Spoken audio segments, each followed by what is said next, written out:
Hey everybody, Curtis here. Getting ready to get into talking about the best way to train while you're dieting, mainly to train while you're dieting for this 30-day ab challenge. But I'm going to have some good tips. And right now I'm just warming up here, bench press, flat bench with no weight, just to get that blood in there.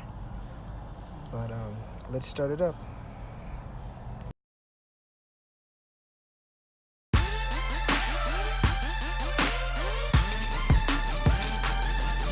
Heading into the grocery store.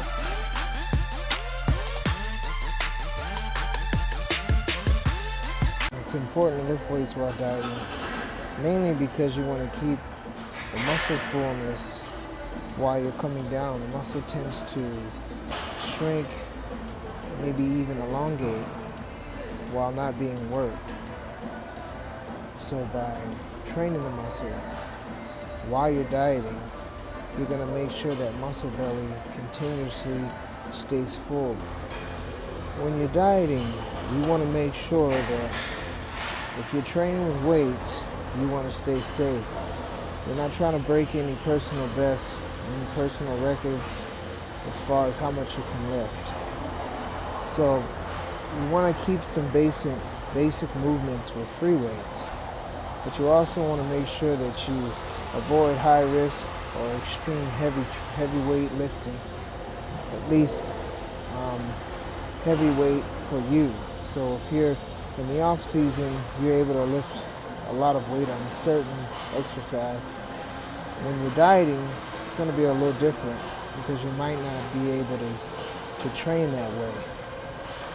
With me, I'll try to avoid different exercises that I may do during the off season. And if I am doing those, I'll definitely decrease the amount of weight that I'm usually doing. For instance, shoulder press. If it's a free weight shoulder press, probably not going to go as heavy. If it's squatting, probably not going to go as heavy. If it's anything, I'm probably not going to go as heavy. I probably won't do certain things like, if I'm doing some T-bar rows, may not go as heavy. And then as it gets closer, just say if I was doing a show, I probably wouldn't even attempt certain exercises like T-bar rows. Only because the muscles are a lot more tender when you're dieted all the way down. In the beginning when you diet, you can probably tolerate it, maybe a little safer, but as you get leaner and leaner, it's going to be more demanding on the body, on the muscle, and the joints. So I would just say, whatever you're doing, train smart, listen to your body, and if you're training hard for that day, maybe because you're fatigued, tired, or you're just feeling real tender, but you have to remember it's going to be good for your body that day. Just because it's not your best doesn't mean it's not going to be enough. The goal is to train 5 to 7 times a week. That's usually what I would do for a show.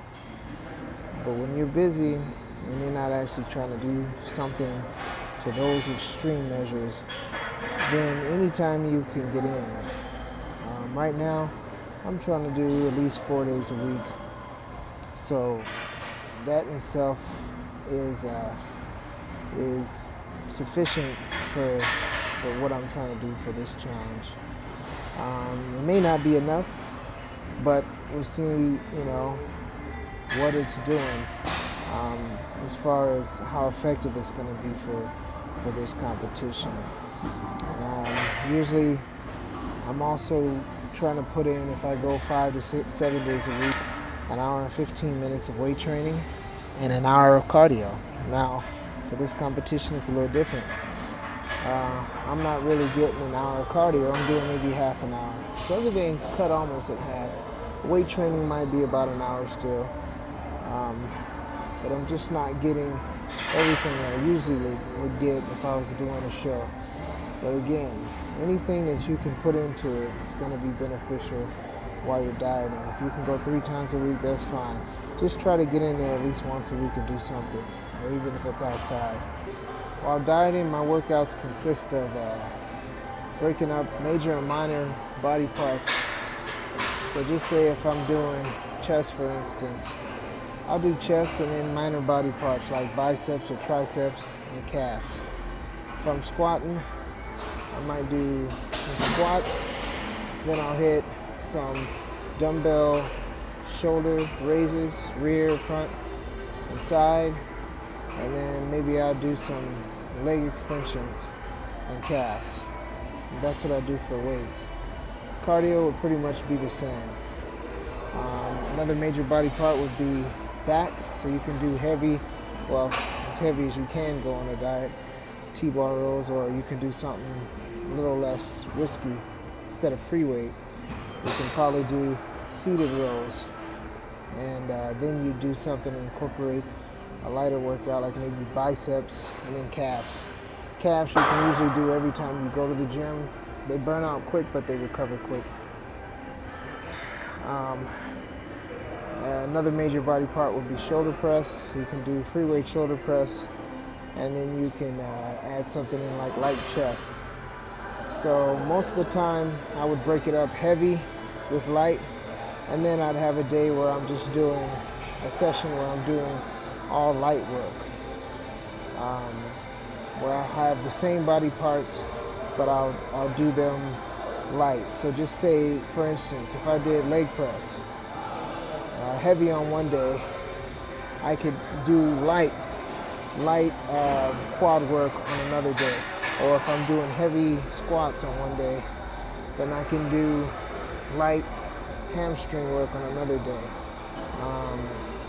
Let's say chest, that's a little more basic for everyone. If I'm doing usually bench press on one day, maybe I'll just do flies with dumbbells or flies with cables and some dips or something like that. Or for triceps, just say I do barbell work like French presses, which are skull crushers. Everybody pretty much knows what that is. And on a light day, I might just do all cables. So that way I have a heavy day with the body parts, and I'll have a light day with the body parts. And sometimes I'll mix the light major with a minor part and do the minor body part lightweight. Usually with light weights, you want to do high repetitions. With heavy weights, you're going to do low repetitions, and you're going to rest longer in between. With the lighter weight and higher reps, you're going to do more repetitions. You're going to have less rest in between. So just keep that in mind when you're breaking up your body parts. If you guys have any questions on how to actually train, how to group these up, don't be afraid to leave a comment, ask me some questions, and I can get back with you.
So that's an example of doing higher reps, lightweight.